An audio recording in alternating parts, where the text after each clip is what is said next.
Okay. So we're going to be getting, hang on, I have a dog barking outside. They stopped. Okay, good. Going to be getting Miss Pinny out for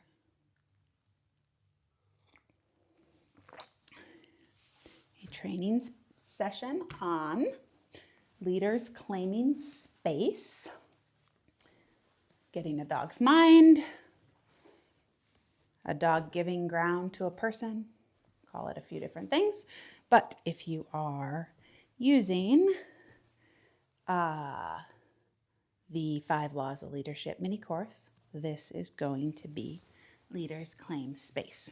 Now, there's a reason that mini course has 5 laws of leadership, right? Because there's various different things that overlap in this, and how a dog goes in and comes out of the crate is one of them. So just because we're working on a dog moving off of me doesn't mean that I'm going to let her blow out of the crate. This is actually my first time taking her out of a crate in a training scenario, actually ever. Not just in a training scenario. I've worked with this dog once, a little bit at her house on a house call, just a teeny tiny bit. And then we did about a 10-minute session downstairs with some follows and some threshold stuff and some giving ground all wrapped into one when she was first dropped off this morning. So we'll see what we get.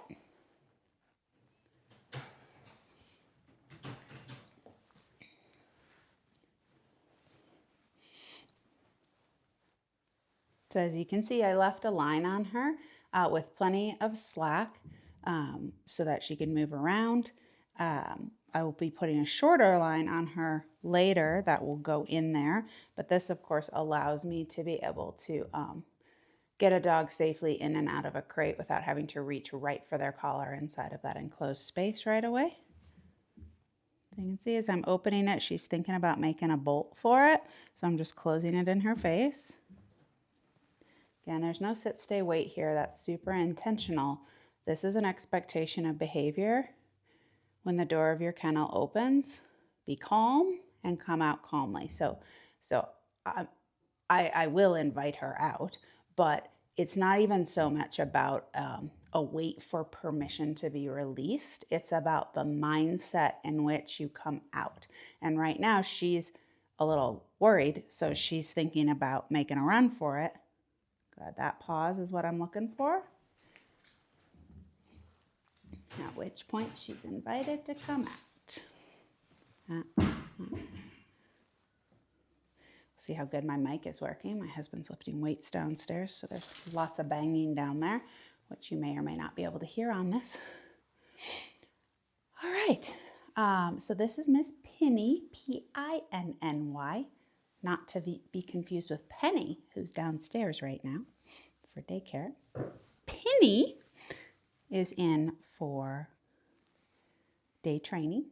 Mescal, who's back behind there in his crate, I don't need that line on you, buddy. I can take that off of you. Is now here for daycare. He was one of our day training that you might recall. They are both Moody's, M-U-D-I, Hungarian herding breed. Pretty sure I got that right. Pretty sure it's Hungarian. All right. Already a lot calmer than this morning. And already less attempts to circle behind me. Circle behind and come in.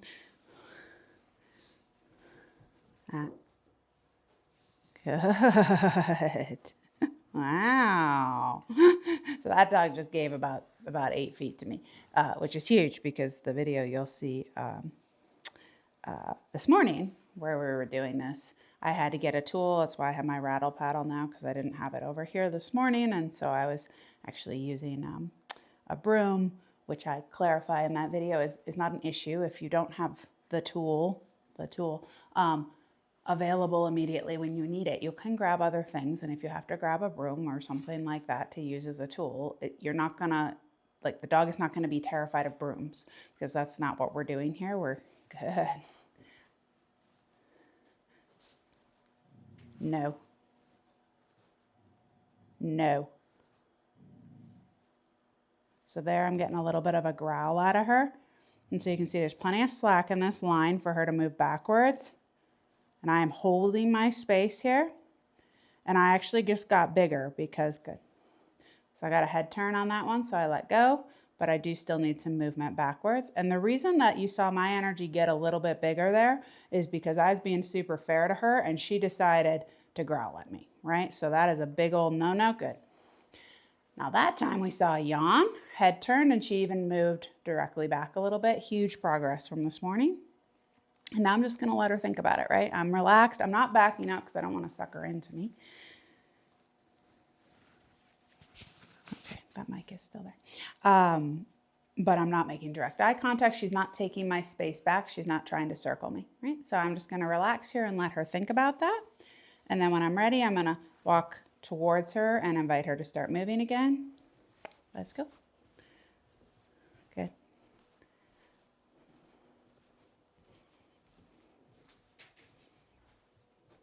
And I was honestly going to walk up here and make her move the other way, but since she decided to be confrontational, it was what it was. But that was a harder move, right? Because her brother's over here, right? The crates are behind me, so she's sort of inclined. If there's a place she wants to go right now, it's going to be there. She's also a smart cookie. She knows the doors right there from this morning when I brought her up here. So now we'll see what happens. If I stop here, give a little slack. Hey, And this is probably pretty easy, right? Like, so that doesn't really count. Yes, I turned and faced her, but like, she just wants to go to the crate right now. So I'm not calling that a dog. A dog giving ground to me. The circle behind me attempt. Not letting happen, right?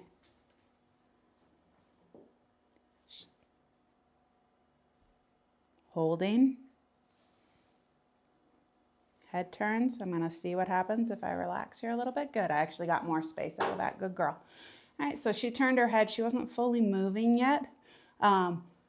But I still relaxed and gave a little because she gave, and then she actually gave more, right? So that's, again, the point here, the really important point here is that dogs learn what you want when they find the release of the pressure, okay? So what I want is for this dog to respect the fact that I have a bubble and that I'm asking it to move out of my bubble. This is a very primal dog-to-dog type of conversation. Dogs do this all the time. They also do it interspecies, right? You guys know all this from the Leaders Claim Space video. Shh. She's going to try to outsmart me to get around. I'm blocking. Her head gave. So I'm going to relax a little, see what we get. She's not taking the space back, which is great, but I do want to see her move backwards now. So I'm going to apply a little bit more pressure, leaning forward, hands coming out. Might add a little tap with my foot. Close.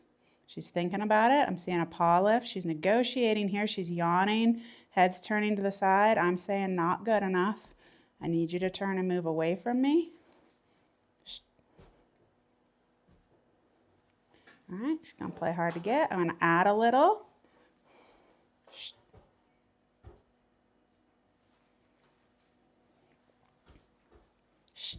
Good. Head released, I release. Now, as long as she doesn't try to around me or take that space back, I'm just going to let her feel that, right? Because it is that release. She's going to try to outsmart me. Pressure back on. Good. She gave, I give. Not running backwards because I'll suck her in, but I definitely did relax backwards. I probably even took a half a step backwards.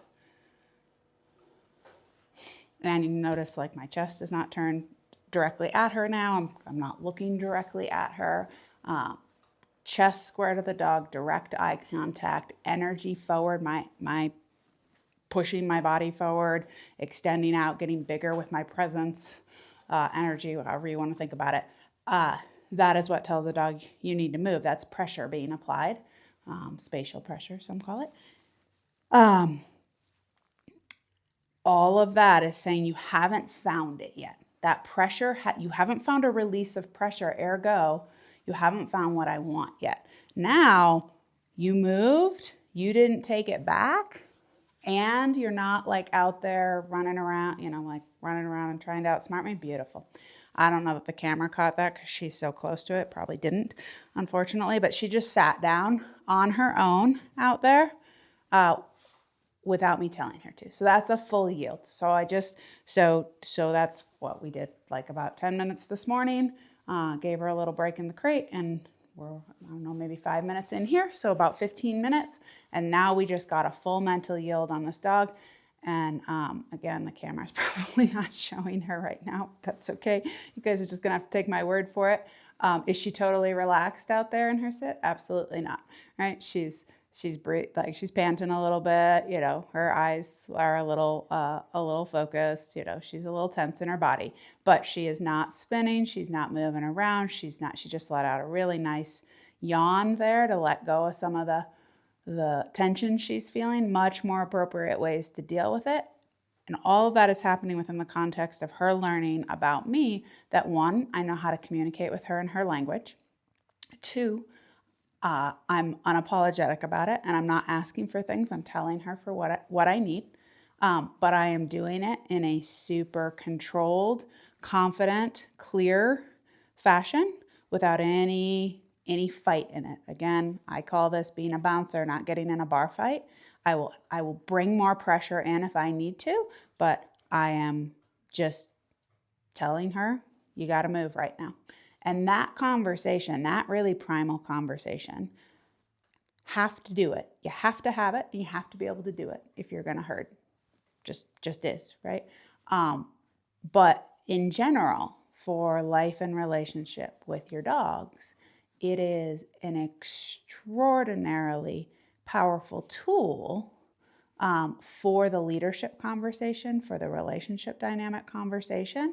And the problem with it sometimes being used is that people get angry, or they physically move their dog. They physically are just blowing in to their dog, which, like, don't get me wrong, there's a time and a place if a dog just won't move any other way that we will go into a dog. But even then, it's like, I'm just moving my space out and you're just in the way of it, and now you have to move, right? And so the dogs get that, right? And then, like, there's nothing for her to fight with here because I'm not giving her anything to fight with. What I am giving her is very clear leadership, which means that when I start pushing her on other stuff, being touched, putting tools on and off, collars, having to reach inside of her crate to put a leash on her, whatever it is, right? Putting her on stock at some point, and the extra pressure that comes with that. This foundation is clear. This foundation is super clear. And so there's a level of understanding, respect, and she knows on a very primal level that I'm a leader, but I'm a fair leader, and I'm a leader that she can trust. Let's go. Okay. Good. And these goods, for the record, are unnecessary. I mean, you can use them, but my preference would be that you just stay quiet with you and let your body, like right here, I'm soft, I'm kind of inviting, I'm liking that she's not spinning. So everything in me is saying good. And I just want you guys to know that that's what I'm thinking, what I'm feeling, what I'm, communicating to her.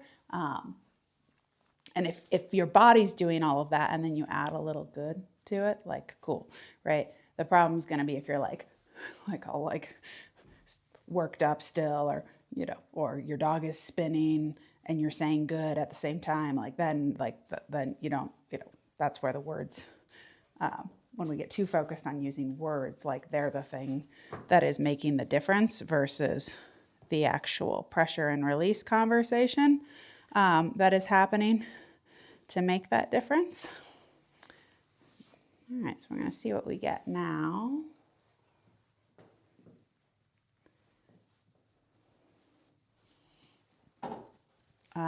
A.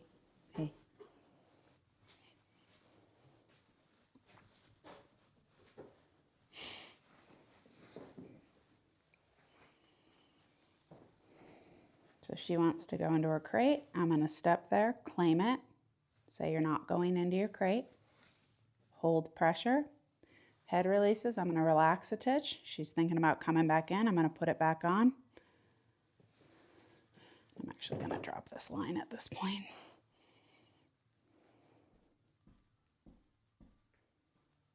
A little bit more. I want to be able to do this with a dog without a tool eventually, but sometimes we need those tools. Good. To help at first.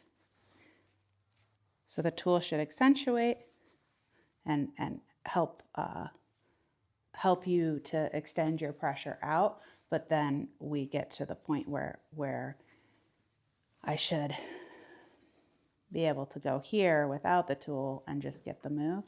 Okay. So a little bit more of a accentuated version of this that we use a lot in herding those first couple times on stock. So you might hear that is to use your hand, your tool. It's always a laser beam, right? It's always like going straight. Good. See your head turn. That's not a coincidence. I know it can sometimes look like it, but it's really not. And she's thinking about whether or not she's going to move further away or stay right where she is or try to take that space back, because again, she'd like to come into here because no pressure scenario inside of the crate, which is great. That's what we want inside the crate, is for them to be nice and relaxed. But right now I'm saying move away from the crate. So pressure right on her head till I see that head fully turn, and then I drop everything.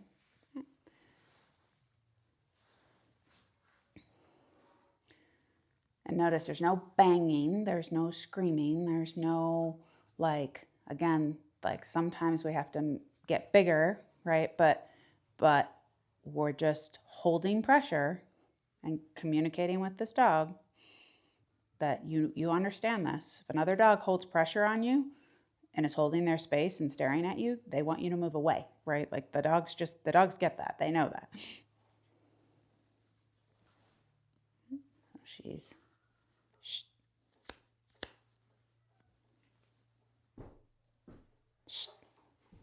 extend that pressure out. Hold. Might have to add a little bit more here. She did not want to move. Hold. Close. Not quite. That is a negotiation. I will not let a dog negotiate with me.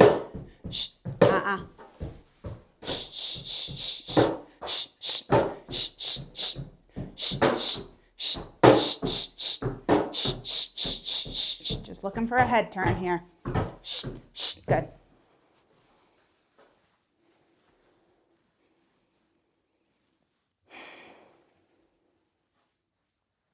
And then it all goes away. And those moments right there, those moments are hard. When a dog has shown you very clearly that they understand now, she's moved off really nicely several times. So there's no question that, and she knew all along, right? But like she now has shown that she understands from me very clearly. And then I ask, and she does all this negotiation stuff, right? And at first it was I'll just sit instead of moving, instead of actually giving, or I'll just lie down instead of actually giving. Then you put that extra pressure on, and they go into this like submissive, like they start to go into this sort of submissive, panicky place. And everybody, myself included, wants to take pressure off at that moment, right? Everybody does, because the dog is negotiating with submission, right? But that's not what we're asking for. And what we're saying is you need to move away. And again, like dogs will do this all the time if they need to, like you need to move away, you need to move away. And so you just have to stay on it. And again, you have to add more pressure to the scenario to push through those moments, but more pressure does not mean more emotion. So you notice I started to get bigger. I banged on a couple of things, whatnot, tried a few different things, because it's not like I'm sure the exact type of pressure that's going to get it. But I just keep trying, keep adding, and don't drop any pressure. Don't release any pressure until I got a turn, right? And she was backing up there again away, but her head wasn't releasing, right? So that's not a give. Like psychologically, it's not a give. And so as soon as I saw that head turn, cool. Like now we're good. I take all the pressure off, right? And I'm just filling the time with talking to you all a little bit. And then hopefully you can see her on the camera this time, right? She's like a little tense, a little unsure, sure, but she's yawned several times. She's panting nicely.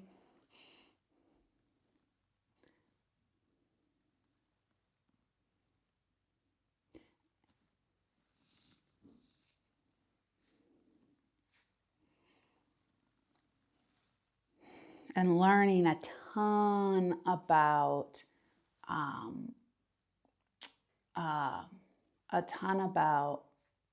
the leadership dynamic at play, humans as as authority, like as an authority figure that can and will communicate with them in their language and enforce boundaries and rules. Beautiful. Hopefully that one caught it. All right, so there we had a full sit. That's a full surrender. So now you can see me. I'm not gonna back way up because I still might suck her into it in a way that I don't want to, but I am fully relaxing. Like I already had taken pressure off, but now I'm like really taking pressure off to make it crystal clear to her that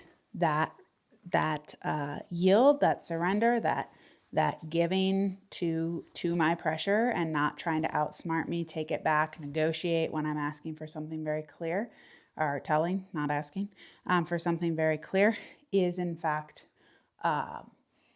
what I need. And I'm just gonna test this out. Sometimes getting down low like this will suck a dog in, but I don't think with this one it's going to, but I think it will communicate additional release of pressure. So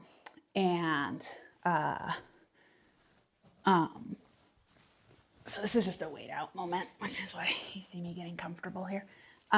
So what I want to explore here for a second, though, while we're waiting this out, is why I haven't gone over to her, tried to pet her, tried to give her a treat, said her name, told her good girl, any of that sort of stuff. So it's not because I don't feel for this dog, right? Okay, let's be super clear on that, right? Like she's having a hard time. She's learning. She's stressed out, right? But I have to give her the time and the space to feel that full release of pressure that she just got from me when she fully gave, without muddying the waters, right? So we think of affection towards our dogs, good girls and treats and all of that sort of stuff, as we think of that as reward, and it is a reward. Like the dog, this dog doesn't want me petting her. Let's be clear about that. But if it were her person, right? Like, and they were petting her or giving her a treat or whatnot. But what it will also do is it will amp her brain back up with that type of reward, which we don't want, because we want this dog to find a more neutral, calm mindset and be able to decompress. And then in addition to that, if I go into that dog and I add stuff in, I've added stimulus in, right? And sometimes that stimulus is pressure and we don't even realize it's pressure. So direct eye contact with a lot of dogs is a form of pressure, right? Me moving right into their bubble, like that's pressure. And when they're really comfortable with us and all of that, that's great. But when we've had a conversation like this that just says, hey, I'm super fair, but this is unequivocally like my place, my rules, my expectations. I need her to think about all that. And I need her to ultimately be confident in her own skin, which means any need um, for sucking into me as a form of comfort, like as a form of, I'm scared, pick me up, I'm scared, like I'll, come between your legs, like whatever. That sort of mentality is counterintuitive to what this dog actually needs. And so I don't know how long this will take. Honestly, we're just gonna let things keep rolling here. But she is, but my bigger point in that whole ramble was that I understand um, why this is hard for owners, right? Like I understand why this part of the exercise is hard, but you just gotta trust us, I guess. Like trust the trainers who go through this and work with this. That that what this dog needs more than anything right now is to realize that there's no that everything that she's worried about right now is in her head, right? Like the sky's not falling on her, nothing bad is happening. There are noises downstairs. She can't get right into her crate. I'm not letting her outsmart me and take that space back. Um, and and sometimes for the dog, and she's already sat, so that's really great. I would love to see her lie down on her own without me asking. And the reason I'm not asking for that is that like there are times and places that I will to kind of ground a dog out, but in this scenario, I would like to see her. She already sat on her own, which is great. She may or may not get comfortable enough that she fully lies down over there. We'll see. I'm just going to wait it out for a little bit longer and see if that happens. But the reason I'm waiting for her to do it is that signals to me where her brain is, right? And I want her brain to be neutral. Like right now, she's kind of caught up in this hyper aroused, chaotic, frantic, anxious mindset a lot of the time. And I want her to find neutral, right? And so this dog is well obedience trained. So I could probably use obedience commands on her and she would comply with them, but she wouldn't necessarily be in a calm mindset. And so if she goes there on her own, then her brain definitely dropped closer to where I want it. Which again is not to say that I won't ever put a dog into a down, because putting them into a down does also help them find that more neutral mindset. So there are considerations on both sides, but right now I'm going to see if she'll go there on her own, and then if not, we'll keep building towards her being able to do that, and or I might just use that on her to help her out.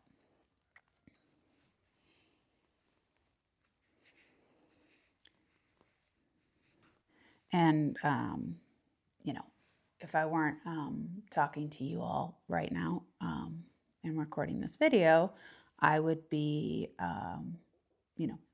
replying to an email here, or grabbing my computer to do some bookkeeping, or whatever, as part of this process, while keeping, of course, a side eye on her to ensure she's still over there, not taking space back or doing anything she shouldn't. She's really starting to relax now. Hopefully you can see this on the camera.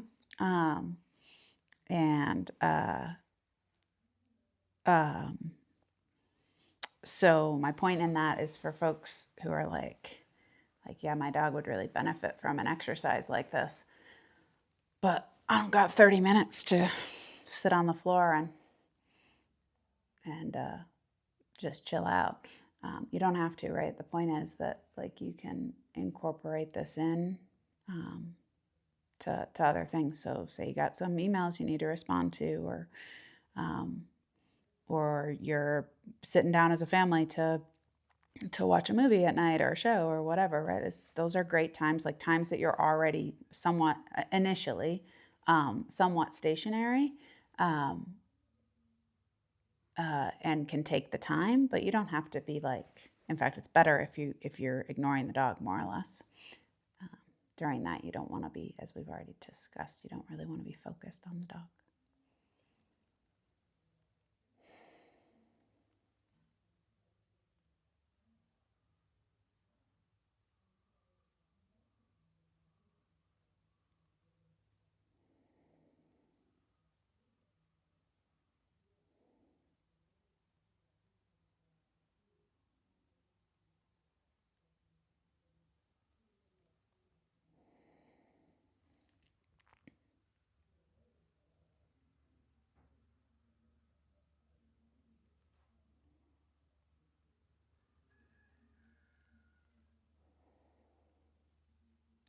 So she's practically falling asleep sitting up there. Like her eyes are closed and she's pretty relaxed.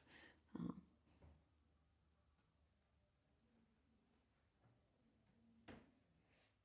she's a holdout on that lie down. She's probably conniving against me over there. I'm joking, of course, because dogs are incredibly smart and they're incredibly resourceful, but they are not masterminding a plan to stay sitting when I would really like to see her lie down.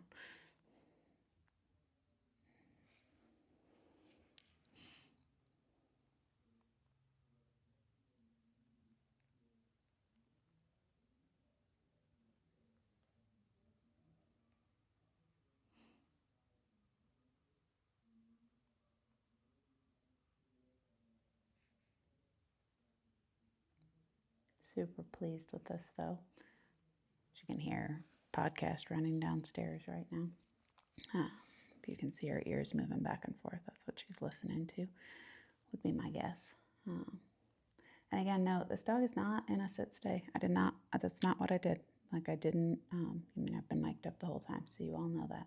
What I did do was say, I have a bubble and I've claimed it and you don't get to go around it. You need to move directly back and you need to not take that space back. I did all of that non-verbally with pressure and release. And then when she chose to not take it back and find that sit on her own, she's just pretty clear that that's a that that there that that's a complete release of pressure over there. And now as the longer she stays in it, the more her brain is able to settle down and say like, oh, like I was fairly worked up at the beginning and turns out might not have been the biggest deal in the world. That being said, we are gonna get up and move to something else, and you can see she just looked up at that light. Now she just let out a yawn. So it's very common for dogs when you take away their primary mechanism for dealing with pressure, which in the case of a lot of dogs is chaos, right? Like chaos and noise. So so for this dog, spinning, barking, um, uh, growling, biting, all of those things, and then wanting to rush, right? Like rush threshold, rushing out of the crate, rush, rush, rush, frantic, lots of movement. You take that away, and you very, very quickly see what's actually underneath all of that, right? And she's doing all of that because one, it's escape, like she can escape and avoid, but it's also, but then the more dangerous stuff, the more serious stuff, is if someone gets too close, if someone's coming, whatever, and I growl or I try to bite or I lunge or whatever, the thing goes away, right? Like the thing goes away.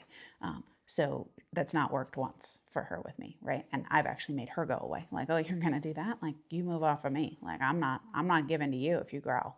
Like, you're gonna give to me, right? And that just completely flipped that script on her, and And what happens, and again, can be hard for people to one, see, but to also really understand and grasp, because sometimes it can look like, oh my God, you just made my dog afraid or nervous, or they're like using appeasement behaviors or whatever, right?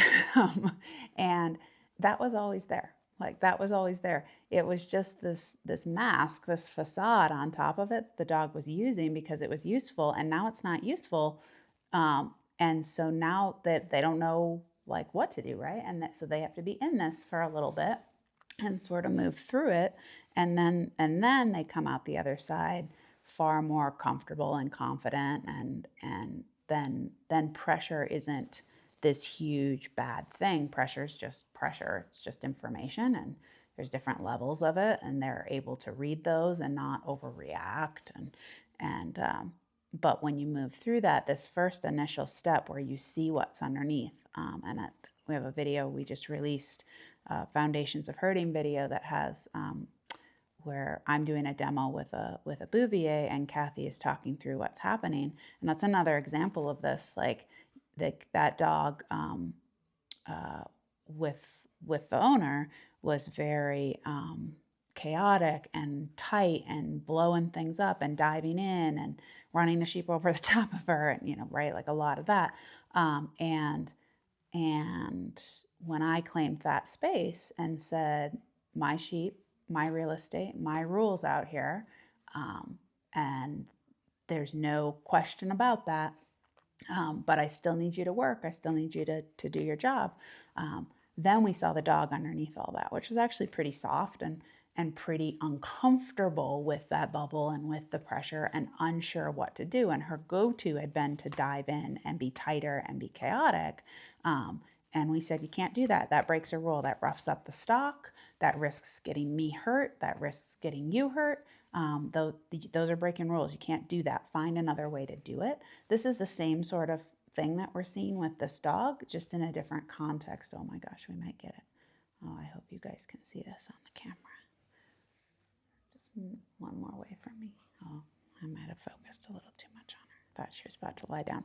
But this is just that sort of same scenario, just in a different context, where we take away all the chaos, we take away all that practice stuff, and then we see the dog that's just scared, right? It's just scared and doesn't know how to handle pressure, and tries to make herself bigger to scare things off, and it's just a lot of bravado, and but once she realizes that that's not going to work, and that pressure isn't something to be terrified of, one, and it's just information, then we can guide her into a much more stable place. All right, that's a lot of run-on sentences for me, and she's done a really good job over there. I don't think we're going to get that lie down. She did turn, and she almost went all the way down, but then she thought otherwise.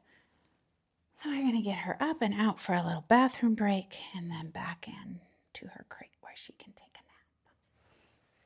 a nap. Good girl, Miss Pinny. Now you can see me standing up. I got bigger, and her response to me getting bigger was to try to come in. And so I'm just very clearly saying, just because I moved, just because I got bigger, doesn't mean your brain has to go back to that place that we just had that conversation about. Now, she wasn't coming in full bore, so like that's cool. But all right, come on, honey. Good girl. Don't circle me. Don't do it. Don't do it. Good. All right, let's go turn that camera off. See if it's even still recording. Oh, it is. That's a good. Oh, wow. We were in here for a while, huh, honey?